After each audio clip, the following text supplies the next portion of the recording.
Welcome to Save As Ability, a podcast to educate and inform you about disability employment issues.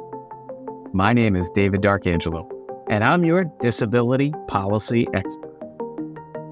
Hey everybody, great to be back with you, David D'Arcangelo, for another episode of Save As Ability. Today we're going to talk a little bit about business opportunities for people with disabilities.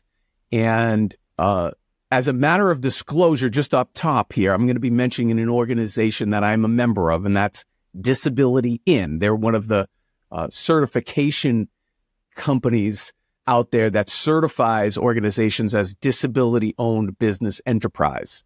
So again, just as disclosure, Archangel Communications, we are a disability-owned business enterprise. So some of what I'm going to talk about is that, and I just wanted to make sure everybody knows that I'm disclosing that. So, all right, so let's talk about the advantages of disability-owned business enterprises and being a person with a disability in entrepreneurship.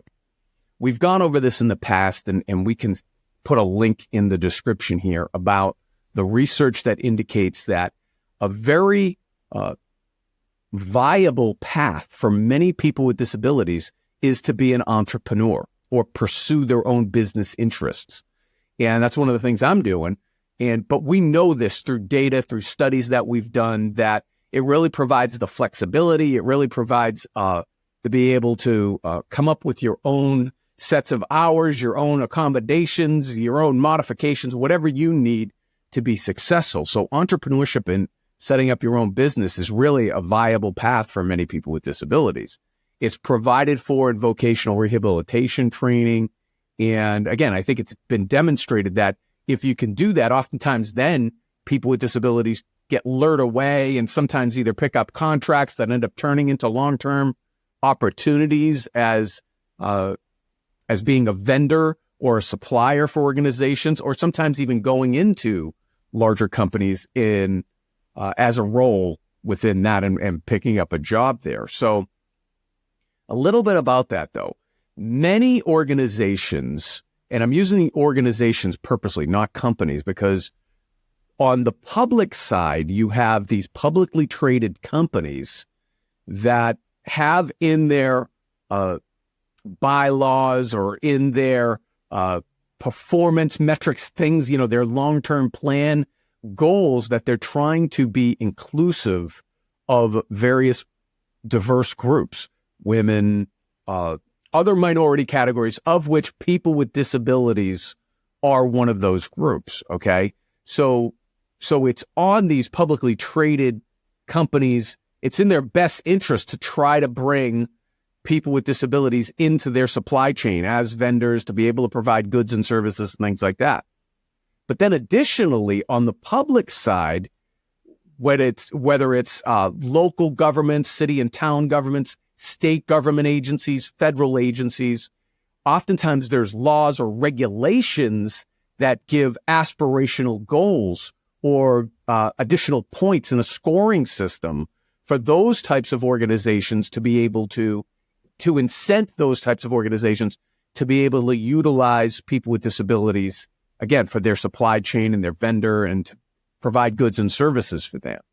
So what I'd ask you to think of is there's opportunities out there, both for people with disabilities, to bring your subject matter expertise, no matter what that is, by the way. That might have nothing to do with disability. Maybe you're a great coder, or maybe you're great at making, goods and services like printing things, or, could be any business enterprise, really to be able to bring that into the marketplace and use your disability as a little bit of an advantage there, right? That might be counterintuitive to some, but really now, here we are in 2024, I think that the advantages for people with disabilities are more than ever, and they're increasing, and there are real benefits to getting on the supply chain and getting credit, if you will, or getting the advantage of being a person with a disability, a disability-owned business enterprise, right?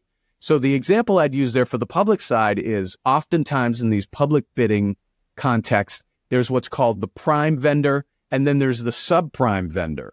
So people with disabilities, if they're a small organization, maybe you're not suited to be a prime vendor because those are like big contracts. And oftentimes in the programs that I mentioned to be able to incent disability-owned business enterprise and other minority groups, the scoring system starts at a certain amount. So like $50,000 of spending or under doesn't necessarily go the same route as a big contract that's millions or hundreds of millions of dollars, right?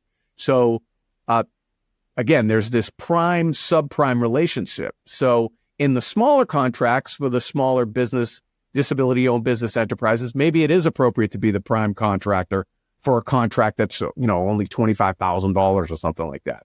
But maybe it's a multi-million-dollar contract and it's more appropriate to be a subprime, because oftentimes the prime vendor that you can partner with will also be able to benefit from your status as a disability-owned business enterprise. So in other words, in the system, in the scoring system, or in the criteria that's put forward, they can often be able to benefit by using, that's the incentive, is by using diverse businesses in on their larger contract that they're bidding on. All right. And many states have it, like Massachusetts has it, Pennsylvania has it, California has it, Illinois, Connecticut. A lot of different states have it right now that they have these aspirational goals. Some are 20%. In other words, of the 100% of the contracts that we're going to bid out as a state government, we have a goal that 20% of those contracts are going to include these diversity categories, okay, of which, again, disability-owned business enterprises are one of those groups, okay? So that's, this is my day-to-day what I'm doing here. So I wanted to be able to share that with you all. If you have any questions or comments, or you want to hear more about this, please let me know. Put it in the comments. Of course, please help us out, grow the channel, subscribe, like, share, comment.